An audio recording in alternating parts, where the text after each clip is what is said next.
Black history.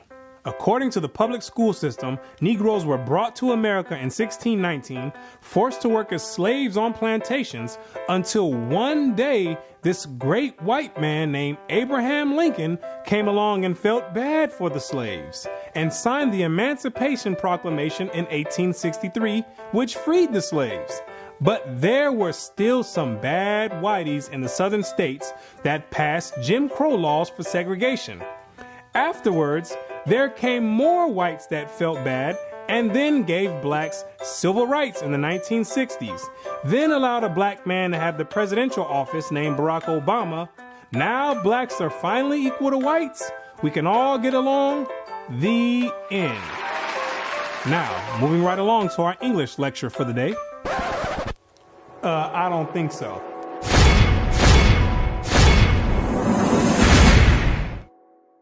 Black history. What do you know about black history? Let me ask you a question. Prior to the transatlantic slave trade in the 1600s, what was your nationality? What did you call yourself? Some may say African. Well, Africa is a continent, and in that continent, there's over 47 different countries in there. Which one do you come from? What language did you speak prior to the 1600s?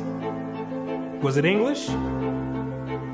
There's over 1,500 dialects being spoken in the land of Africa. Pick one. What clothing did you wear? Was it high heels and stilettos? Skinny jeans and Vans? What food did you eat? Hamburgers and hot dogs? French fries and SpaghettiOs? What religion did you partake in? Who was your God? Was it Christianity and Cesare Borgia? Most of you have no idea about the answer to these questions. You have no recollection of any history prior to the transatlantic slave trade. Now, is that a coincidence or by random chance? I don't think so. Have you ever asked yourself, why is it that in the public school system that every time the subject of black history is taught, it always begins in the 1600s and with slavery? Why is that? Doesn't that raise some antennas and spark inquiry? Why is it that the public school system is so committed to revolving black history solely on the past 400 years? Why is that? Is it because there's a deficiency in historical data? Or maybe because there's no history at all prior to the 1600s? Maybe black people just poofed out of thin air, sporadically, landed on slave ships, and they said, hey, we got a new species here, and start importing and exporting them all over the world. Maybe that's what happened. The question arises, what is the drawback on this history? Why does it keep being withheld? What's the big idea about it? Why is it being held hostage? That's the question. Why can't it be expounded on? 100 years prior to the 1600s? 300 years? 500 years? 1,000 years? Why is that information not being revealed?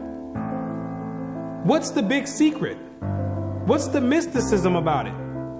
What you're going to come to realize is that your identity is the biggest kept secret on the planet Earth.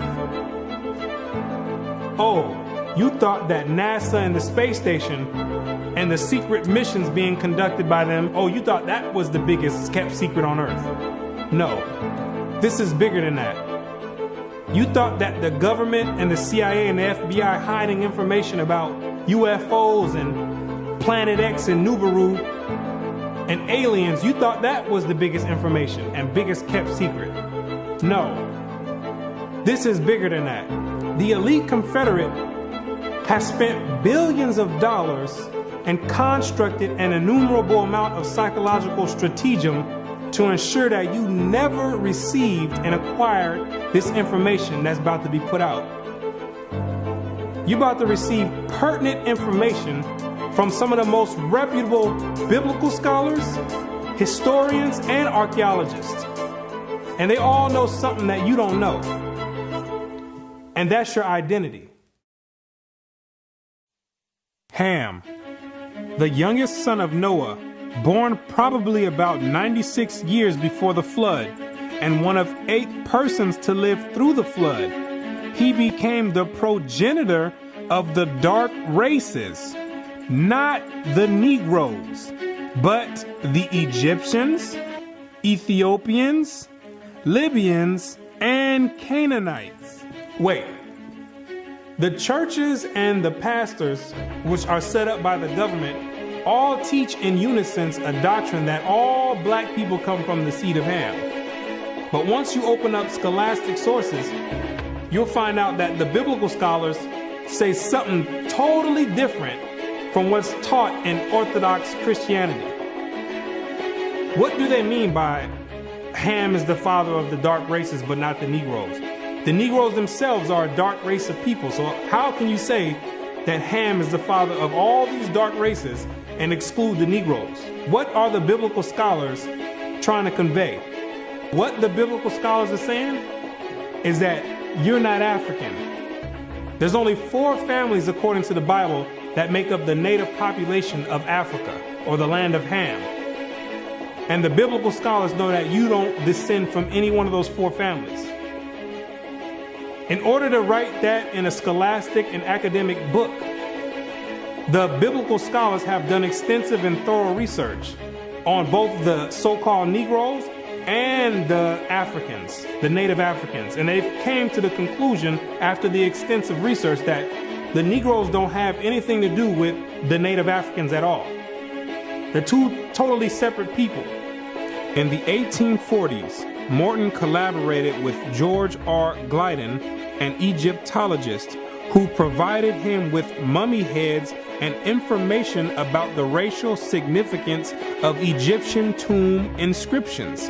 In Crania Aegyptiaca, published in 1844, Morton pointed out that both cranial and archaeological evidence showed that the Egyptians were not Negroes. In 1840, Dr. Morton was trying to find out the racial origin of the so-called Negroes that were in America in slavery. So he got together with the Egyptologists, which supplied him with the mummy heads, and what he did was conduct an extensive research on the cranial remains of the heads in Egypt, in contrast to the cranial remains of the heads in America. And what he found out is that the Negroes that were in slavery were not Africans. He found out that the skulls were 2 totally different types of skulls. The Negro's head was longer than the Egyptian head. The physical characteristics from the outside look similar, with the thick lips and the broad nose. But once you start delving into the real characteristics, he found out that there were 2 totally different people, as abolitionists and colonizationists had maintained, and that in fact, blacks had been relegated to the same servile position in ancient Egypt as in modern America. But what Dr. Morton did discover is that the Negroes that were serving slavery in America served the same position and servitude in ancient Egypt when they matched other skulls and other cranial remains in Egypt. They said these are exact matches. So what are the scholars saying? What you're going to find out is that they're saying that you are the biblical Israelites. Yes, you're the same exact people that served slavery in the land of Egypt. You're the same exact people that God sent Moses to go redeem under the hand of Pharaoh. You're the same exact people. And when you read the Bible, you'll find out that slavery is a central theme in the Bible. It's a reoccurring theme with the Israelites. The Israelites cannot run away and get away from serving slavery. It continues to happen over and over, all the way up until today. You came out of Egypt as slaves. came down into the land of Israel, no soon as you got there, then you had the Assyrians come, capture the land of Israel, and take you and make you slaves. In the 9th year of Hoshea, the king of Assyria took Samaria and carried Israel away into Assyria. You came out of the land of Assyria, went back to the land of Israel. Then the Babylonians came, which are the modern day Ethiopians, the Cushites, came to the land of Israel and made you slaves. So all Israel were reckoned by genealogies.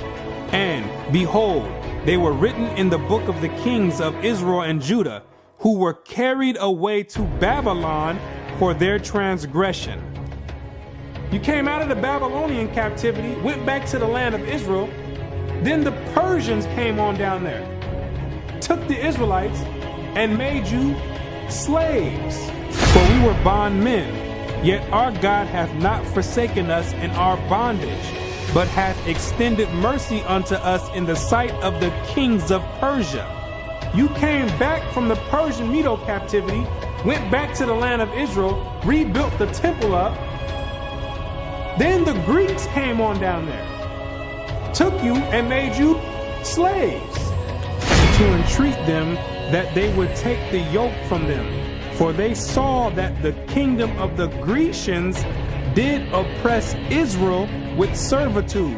After you came from the Greek captivity, you went back into the land of Israel, rebuilt the temple because the Greeks were sacrificing swine and pig on the altars.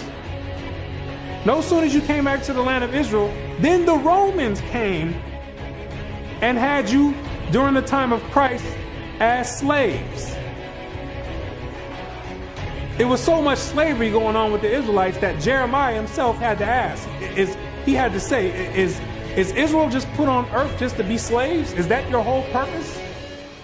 Just to be servitude to other nations? Is Israel a servant? Is he a homeborn slave? Why is he spoiled? So you might be asking yourself, if the so-called Negro is part of the 12 tribes of Israel, how in the world did you get to the west coast of Africa? And when ye shall see Jerusalem compassed with armies, then know that the desolation thereof is nigh. This is Christ right here speaking to the Israelites. He says, when you see Jerusalem compassed or surrounded by the Roman armies, then know that the desolation or the destruction of the land of Israel is getting ready to happen. The Romans getting ready to come in here and tear some stuff up. Then let them which are in Judea flee to the mountains, and let them which are in the midst of it depart out.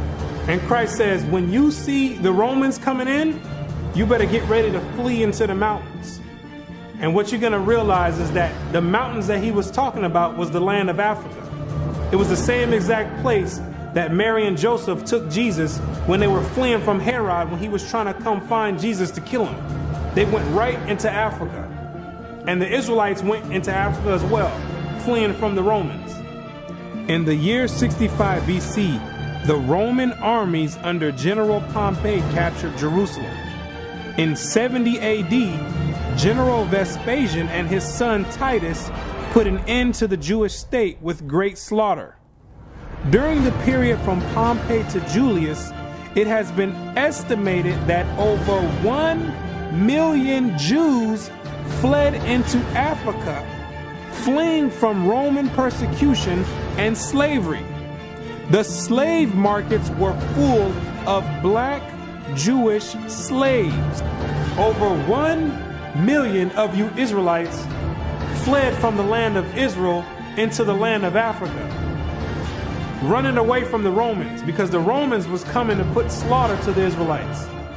The ones that didn't take heed to the prophecy of Christ when he said you better leave and go to the mountains, go to Africa, when they got caught by the Romans, they were taken back to Europe and sold in slavery and put in servitude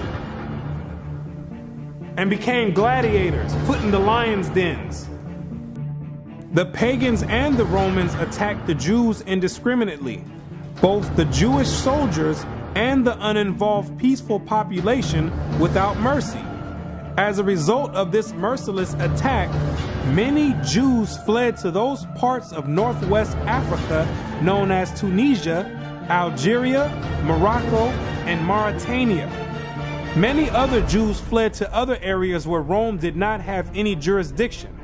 This was to the region of the south, the Sahara Desert, and the Sudan. Grazel says, such is the explanation of how the Sahara Desert first acquired Jewish tribes, toughened by a fighting tradition and possessed of physical characteristics, black, which it is said still makes them approximate very closely the original Jewish population of Palestine. And after migrating from Israel and dwelling on the northwestern parts of Africa, after you were fighting vigorously with the Romans, you had no choice but to start migrating to the southern regions of Africa, where the Romans didn't have any jurisdiction. Because the Romans were relentless and they were adamant about putting all Israelites to death. So in order to get any type of peace, the Israelites had to start migrating to the sub-Sahara parts of Africa. The scholars know this for a fact. The biblical scholars know this for a fact. They know all the history of the Israelites and their migration patterns. Whatever may be thought of the more or less mythological traditions connected with the earliest Jews in North Africa, it is now practically an established fact that a Jewish nation, Jewish at least in faith, and perhaps too in origin, long held sway south of the Sahara. In later centuries, Jews are believed to have settled in Western Africa during the height of the Songhai, Mali, Ghana, and Kanem-Bornu empires.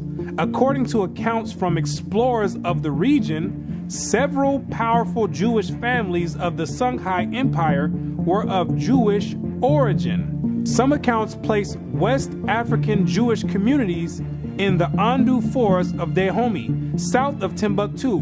In the 1930s, these groups still maintained a Torah scroll written in Aramaic that had been burned into parchment with a hot iron instead of ink so it could not be changed. In the 1930s, the historians went over there and still found Israelites over there that didn't get captured in the slave trade, still practicing the Hebraic faith, still knowing who they were. With a Torah, which is the first 5 books of Moses, written in Aramaic. That's the ancient language. And it's a shame that they have to burn it in hot iron so the European colonialists don't come over there tampering with it and taking the evidence and trying to hide the history. It's a shame that they have to do that. It is a total shame that they have to do that. The black Jews had an advantage over the African tribes. They carried their culture, history, laws, and written records with them. The Jews made use of every opportunity. They were an industrious and skillful people. In the Jewish Ghanaian states were found kings, princes, governors, generals, secretaries, treasurers, revenue agents, judges, architects, engineers, doctors, historians, language interpreters, mathematicians, jewelers, sculptors, masons, carpenters, painters of art, goldsmiths, leather workers, potters, armorers, saddlers, blacksmith, agriculturalists, etc. Who told you that you was a bunch of Negroes running around on the west coast of Africa, butt naked, swinging from vines? Who told you that lie? You were and still are a prestigious people, a skillful people.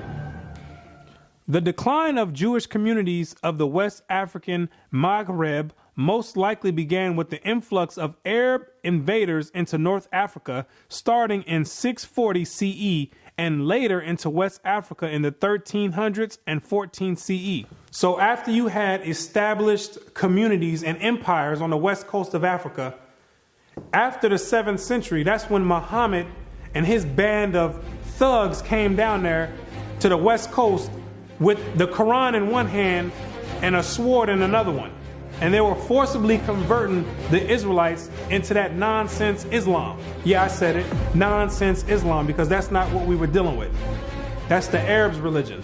That's not what we were dealing with. And that was the decline of the Hebraic community over there in the west coast of Africa. And that was the forefront in the beginning of the slave trade. Yea, and what have ye to do with me, O Tyre and Zidon, and all the coast of Palestine? Tyre, Zidon, and the coast of Palestine, those are all ancient Africans that God is referring to. Will ye render me a recompense? And if ye recompense me, swiftly and speedily will I return your recompense upon your own head. Because ye have taken my silver and my gold, and carried into your temples my goodly pleasant things. The children also of Judah and the children of Jerusalem have ye sold unto the Grecians.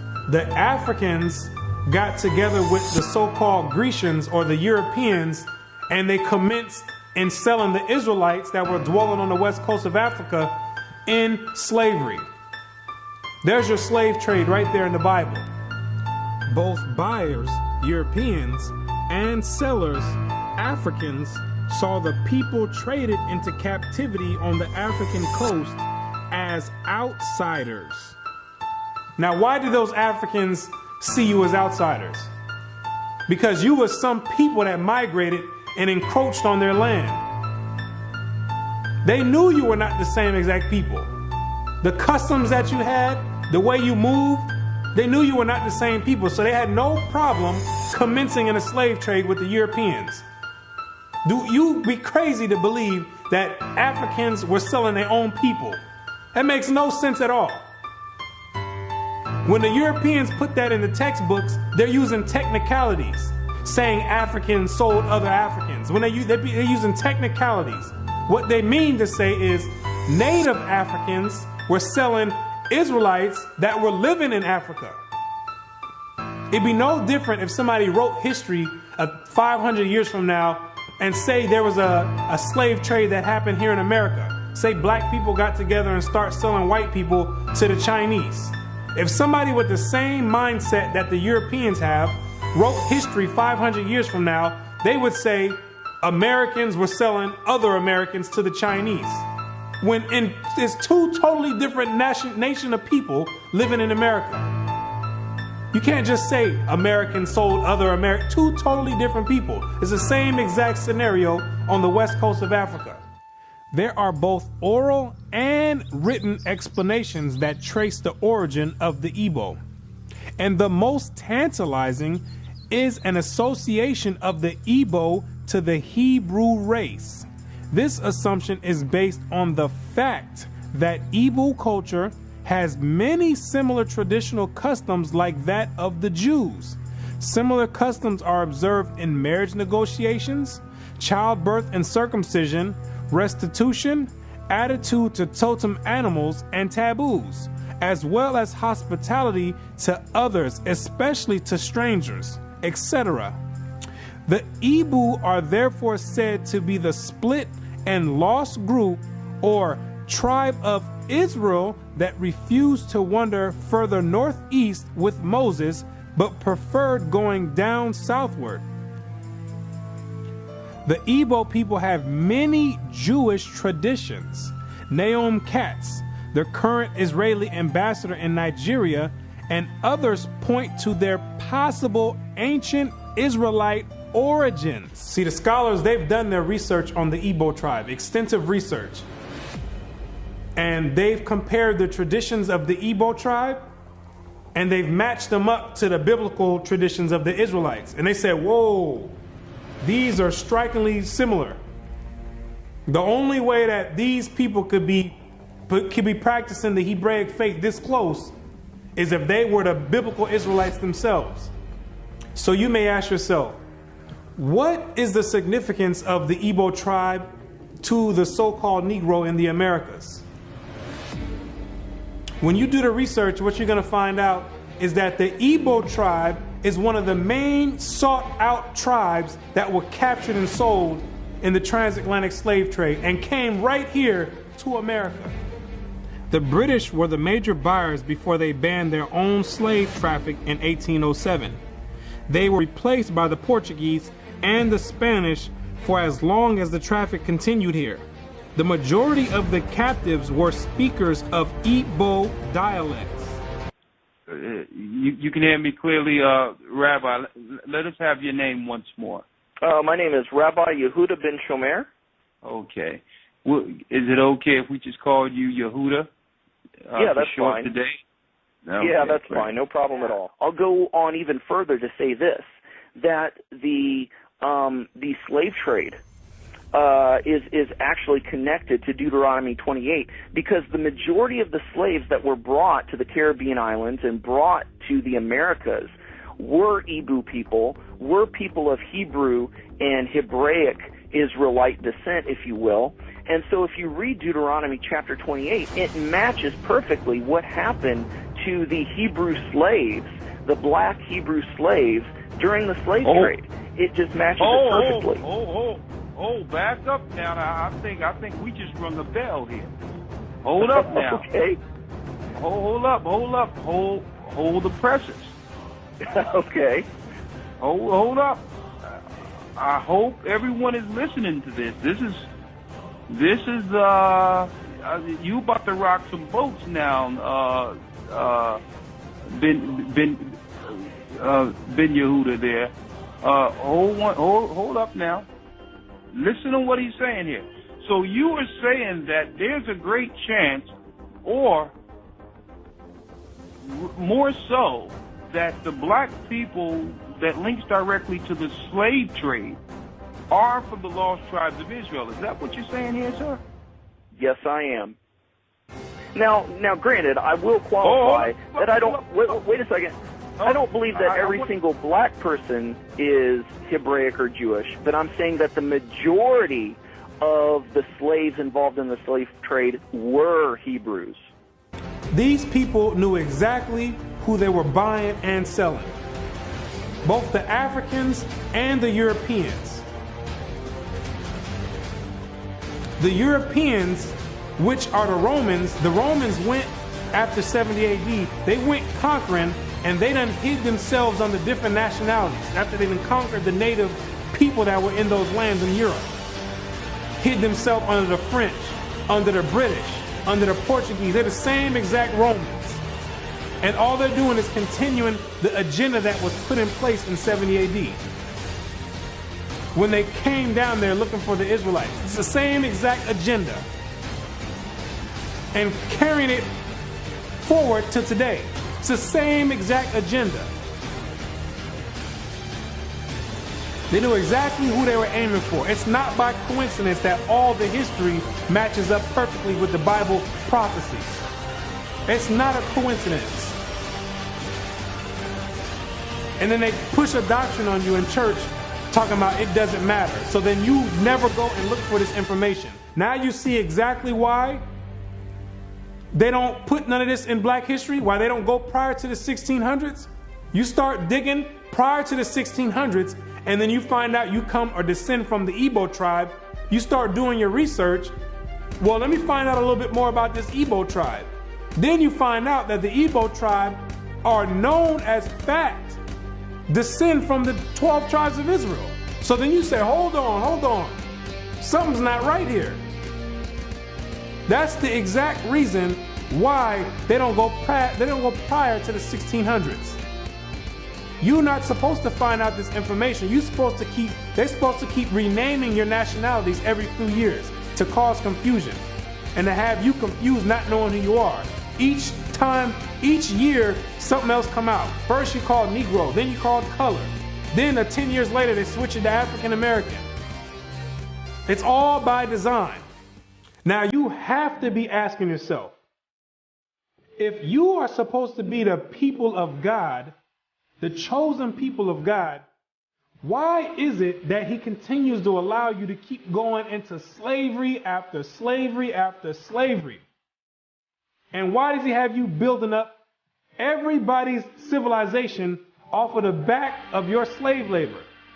And it shall come to pass, when thou shalt show this people all these words, and they shall say unto thee, Wherefore hath the Lord pronounced all this great evil against us? Or what is our iniquity? Or what is our sin that we have committed against the Lord our God?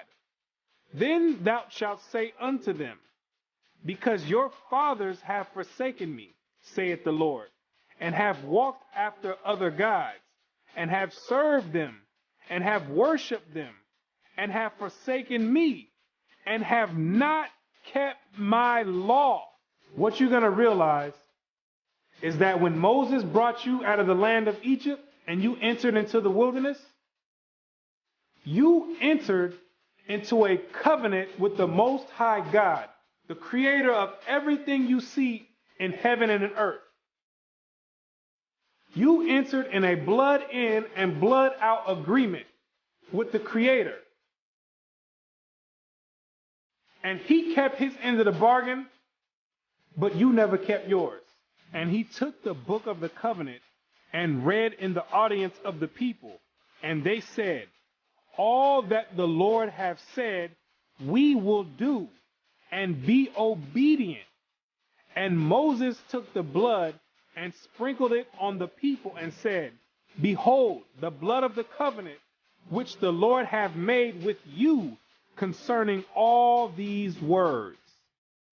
Once Moses sprinkled the blood on you, there was no way out of it. You entered into the covenant. And it shall come to pass, if thou shalt hearken diligently unto the voice of the Lord thy God, to observe and to do all his commandments, which I command thee this day, that the Lord thy God will set thee on high above all nations on the earth. And all these blessings shall come on thee and overtake thee, if thou shalt hearken unto the voice of the Lord thy God. You see, if you kept your end of the bargain, the deal was the Most High was going to set you above all nations on the planet Earth. You know, the same spot that the Europeans have today, that was supposed to be your spot if you kept his laws, statutes, and commandments. But, that means there's a stipulation. There's two sides of the bargain. It shall come to pass, if thou wilt not hearken unto the voice of the Lord thy God, to observe to do all his commandments and his statutes which I command thee this day, that all these curses shall come upon thee and overtake thee. Thy sons and thy daughters shall be given unto another people, and thine eyes shall look and fail with longing for them all the day long, and there shall be no might in thine hand. Thou shalt beget sons and daughters, but thou shalt not enjoy them, for they shall go into captivity.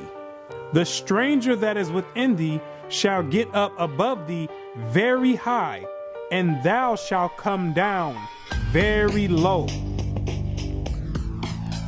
Moreover, all these curses shall come upon thee, and shall pursue thee, and overtake thee, till thou be destroyed, because thou hearkenest not unto the voice of the Lord thy God, to keep his commandments and his statutes which he commanded thee.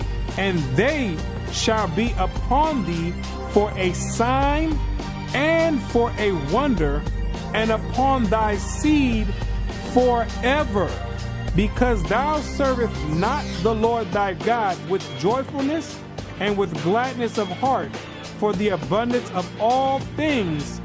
Therefore shalt thou serve thine enemies, which the Lord shall send against thee, in hunger and in thirst and in nakedness and in want of all things. And he shall put a yoke of iron upon thy neck until he have destroyed thee. God says you'd have the yokes of iron on your neck until he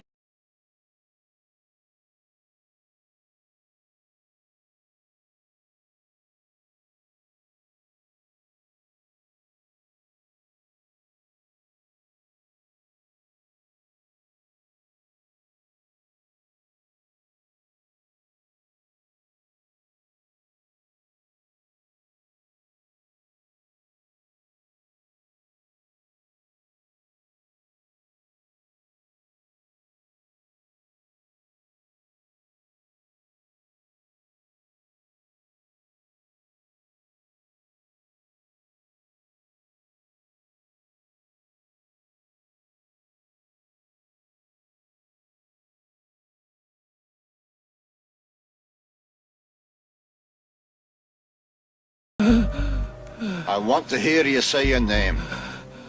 Your name is Toby. What's your name? Gunther.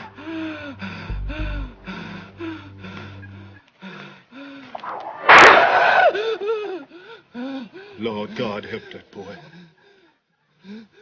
They're gonna whip him dead. What's your name? Say it. Toby. Who are you? Say your name.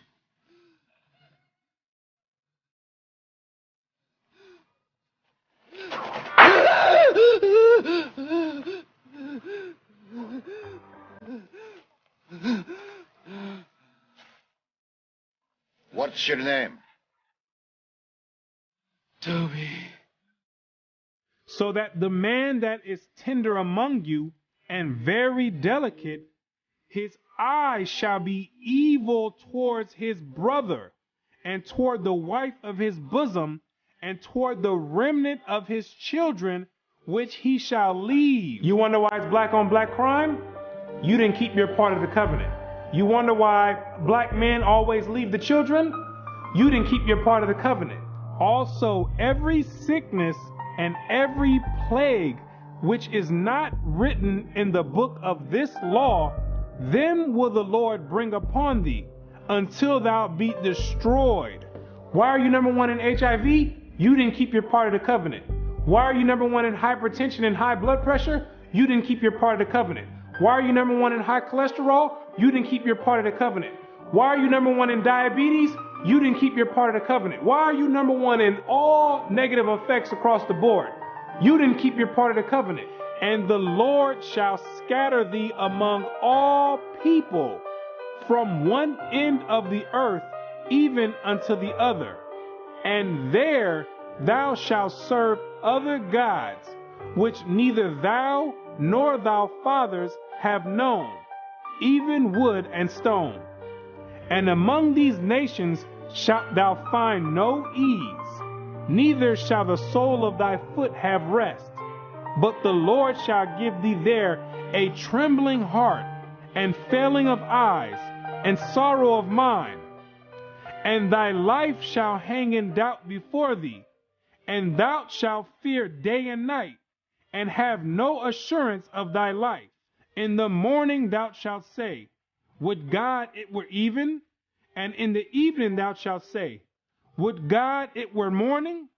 For the fear of thine heart wherewith thou shalt fear, and for the sight of thine eyes which thou shalt see.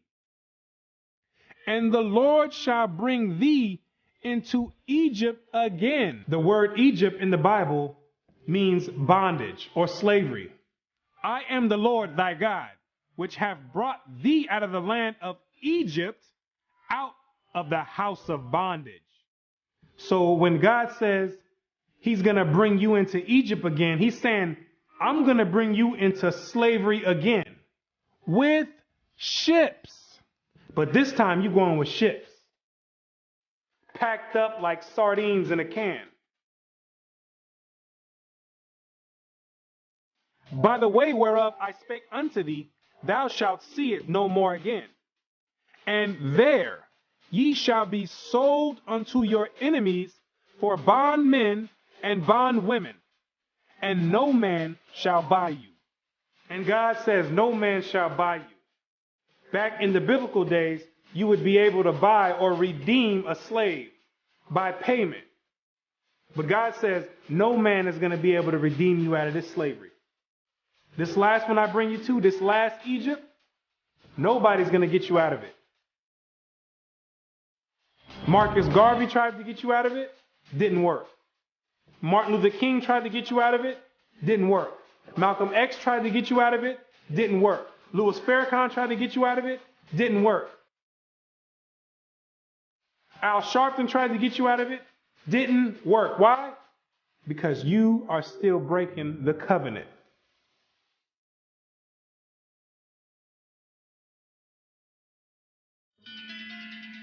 If you're the real Israelites, who are these people over there in the land of Israel claiming to be you? Those are Romans, Europeans. They got pushed up in the South Georgia, Russia, in the Caucasus Mountains, and hid themselves under the name of Khazars. Between the 8th and 9th century, the Khazarian Empire under King Bulan adopted the traditions of the Israelites and mixed it with paganism and called it Judaism. Yes, we know your history too. Then after the Holocaust, which was politically motivated, the elite used that as a pretext to invade the land of Israel and took those Khazarian converts and placed them in that land in 1948. In May of 1948, a new Jewish state, Israel, was born in a bath of blood. Jewish troops routed Arab forces from the city of Haifa in the first of a series of battles that were to reverberate through the years.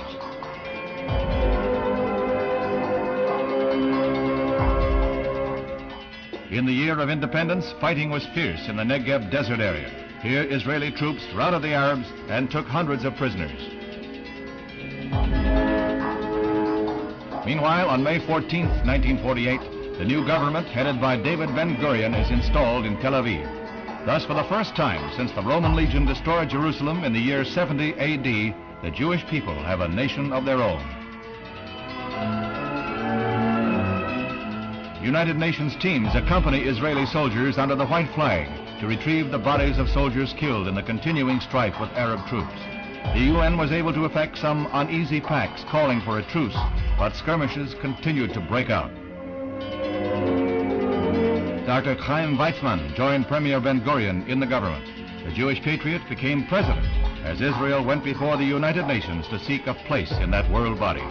The Middle Eastern Arabic nations were in violent opposition, and when Israel was voted a membership, they walked out in a body. For the rest of the day, their seats remained empty, but they returned the next morning to no further incident. Thus, history was made as the Jewish state of Israel was born. Conceived in strife and weaned on violence, Israel has flourished to become a constructive voice in world affairs. Her flag became a symbol of hope. To destabilize the Middle East. Prior to that, those people never lived in the land of Israel. Prior to 1948, those people never stepped foot in the land of Israel. Those are Europeans hiding themselves, European Romans hiding themselves under Jewish. That's what they keep doing each time. They keep going different places and taking on different nationalities. They're the same exact people. These are the same exact people that funded your transatlantic slave trade. Yes, the same Jewish man. The same Romans. These are the same people that's responsible for your 400-year short span Black history curriculum.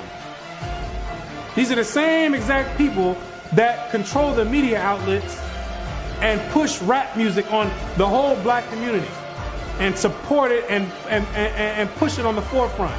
The same exact people. They control all the media.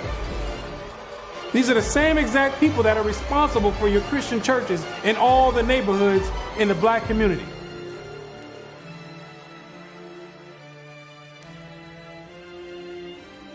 The Bible says when the real Jews get in the land of Israel, there will be no more war. Since those converts, Khazarian converts, went into the land, it's only been war. They don't fit the prophecies. They over there dealing with Satan. I know thy works and tribulation and poverty, but thou art rich. And I know the blasphemy of them which say they are Jews and are not, but are the synagogue of Satan, using the Babylonian Talmud as their authoritative source. These people are not the real Jews, and they have nothing to do with the Most High God and the biblical Israelites. They're not the real Jews, and they're dealing with Satan at the highest level. What are these nations trying to accomplish by suppressing all this information? What you're going to realize is that there's a group of nations that are confederate together that have been trying to get rid of the Israelites from way back when so they can offset the Bible prophecies. keep not thou silence, O God. Hold not thy peace, and be not still, O God. For lo, thine enemies make a tumult, and they that hate thee have lifted up the head. They have taken crafty counsel against thy people, and consulted against thy hidden ones. They have said, Come, and let us cut them off from being a nation, that the name of Israel may be no more in remembrance. The elite know that America, according to the Bible, is the last kingdom before the return of the Messiah. It's the last reigning kingdom, called Babylon the Great, or the Little Horn. And they're trying to offset prophecy and prolong their rulership, because they know that when Christ returns, he and the 144,000 are going to be the next ruling government on the planet Earth. And he that overcometh and keepeth my works unto the end, to him will I give power over the nations, and he shall rule them with a rod of iron. As the vessels of a potter shall they be broken to shivers, even as I received of my Father. And I heard the number of them which were sealed, and there were sealed 144,000 of all the tribes of the children of Israel. The elite don't want this prophecy to go forth. They're going to do anything in their power to offset the prophecies and prolong their rulership, because they know that once the Israelites are in rulership or in authority, that all these nations that had a hand in enslaving the Israelites, they're all going in captivity. It's going to be their turn for servitude. For the Lord will have mercy on Jacob, and will yet choose Israel, and set them in their own land. And the stranger shall be joined with them, and they shall cleave to the house of Jacob. And the people shall take them and bring them to their place. And the house of Israel shall possess them in the land of the Lord for servants and handmaids. And they shall take them captives, whose captives they were, and they shall rule over their oppressors. Therefore, all they that devour thee shall be devoured, and all thine adversaries, every one of them, shall go into captivity. And they that spoil thee shall be a spoil, and all that prey upon thee will I give for a prey. He that leadeth into captivity shall go into captivity. He that killeth with the sword must be killed with the sword. Here is the patience and the faith of the saints. The elite have got together with their top scholars in their think tanks, and they know these prophecies to a T. They didn't study this book back and forth. They understand all the breakdowns and prophecies. So in order to prevent these things, they have to suppress history and rewrite history and flood the media outlets with all types of futile material like rap music, Atlanta Housewives, and other reality TV nonsense to keep your mind occupied on entertainment and diverted from anything with any significance. And the success rate of that to black people is extremely high. The black man won't pick up a book if his life depended on it. A book is kryptonite to the black man. It's like spraying Raid on a roach. They say if you want to hide anything from a black man, you put it in a book. But despite these efforts of trying to offset prophecy, there's Israelites waking up all over the world by the thousands, coming up out of sleep and getting rid of these Gentile gods and coming back to the Most High God, the creator of heaven and earth, and keeping their end of the bargain. For the children of Israel shall abide many days without a king, and without a prince, and without a sacrifice, and without an image, and without an ephod, and without a teraphim. Afterward shall the children of Israel return and seek the Lord their God and David their king, and shall fear the Lord and his goodness in the latter days. The kingdom of heaven rulership, the governing body, is being set up right now in the midst of everyone, and nobody even knows it. While America is on an economic decline, God is raising up the ruling government of the kingdom of heaven. He says, even though the children of Israel are as the sand of the sea, only a small remnant are going to be saved from his wrath. Isaiah also crieth concerning Israel, though the number of the children of Israel be as the sand of the sea, a remnant shall be saved. Because the majority of you Israelites are going to be too caught up and bugged out of your mind and caught up in the world and caught up in Christianity to even give the Creator a thought. And even to consider to go back and keep your part of the covenant. But God says, He's not sending you in slavery no more.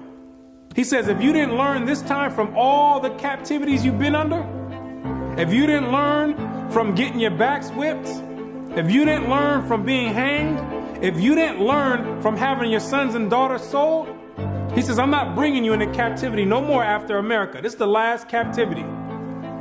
He has another plan for you. You got another punishment coming. It's called the lake of fire. But the fearful and unbelieving and the abominable and murderers and whoremongers and sorcerers and idolaters and all liars shall have their part in the lake which burneth with fire and brimstone, which is the second death.